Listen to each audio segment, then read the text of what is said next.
নাটোর ৩ আসনের সাবেক সংসদ সদস্য ডাক টেলিযোগাযোগ ও তথ্য প্রযুক্তি প্রতিমন্ত্রী জুনাইদ আহমেদ পলক আটক হয়েছেন। মঙ্গলবার হযরত শাহজালাল আন্তর্জাতিক বিমানবন্দর থেকে তাকে আটক করা হয়। এদিকে নানা বিতর্কিত কর্মকাণ্ডে জড়িত পুলিশের অতিরিক্ত আইজি ডিএমপি ডিবির সাবেক প্রধান হারুনুর রশিদকে আটক করা হয়েছে। তাকে অজ্ঞাত স্থানে হেফাজতে নিয়ে জিজ্ঞাসাবাদ চলছে। গতকাল দিনের কোনো এক সময় শাহজালাল আন্তর্জাতিক বিমানবন্দর থেকে তাকে আটক করে নিয়ে যায় রাষ্ট্রীয় একটি সংস্থা। সেটি পুলিশ, র্যাব নাকি অন্য কোনো আইন শৃঙ্খলা বাহিনীর সদস্য সেটি নিশ্চিত হওয়া যায়নি। সূত্র জানায়, মূলত কার নির্দেশে অতিরিক্ত আইজিপি হারুন বৈষম্য বিরোধী ছাত্র আন্দোলনের ৬ সমন্বয়ককে তুলে নিয়ে আটকে রেখেছিলেন। তাদের কাছ থেকে জোর করে বিবৃতি আদায় করেছিলেন। ছাত্র জনতার আন্দোলন দমনে নির্বিচারে ঘরে ঘরে ডিবি পুলিশ পাঠিয়ে মানুষ তুলে আনার কাজটি করেছেন। রাজনীতিক সহ জনগণের সঙ্গে বেপরোয়া আচরণ করেছেন সেটি জানার চেষ্টা করা হচ্ছে।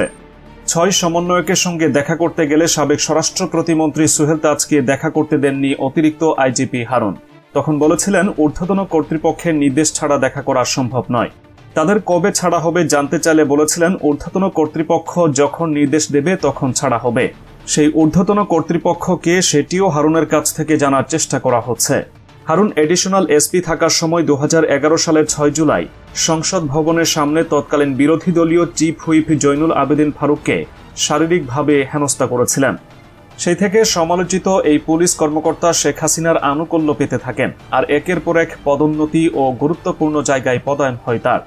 নানা অপকর্মের সঙ্গে তার যোগ সাজস্যের পাশাপাশি স্বৈরাচারী শেখ হাসিনার উদ্দেশ্য সাধনে বিরোধী রাজনৈতিক দলের নেতাকর্মীদের ধরপাকড়ে বড় ভূমিকা ছিল হারুনের। সর্বশেষ কোটা সংস্কার আন্দোলনে বিএনপি সমর্থন দেওয়ার পর গত ১৭ জুলাই দলের পল্টনের কেন্দ্রীয় কার্যালয়ে অভিযান চালান অতিরিক্ত আইজিপি হারুন। এরপর থেকে সেখানে আর কাউকে ঢুকতে দেওয়া হয়নি।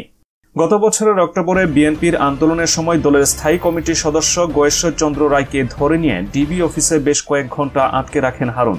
তাকে জোর করে আপ্যায়ন করে সেই ছবি সামাজিক যোগাযোগ মাধ্যমে ছেড়ে দেন। একই ঘটনা ঘটে ৬ সমন্বয়কের সঙ্গে।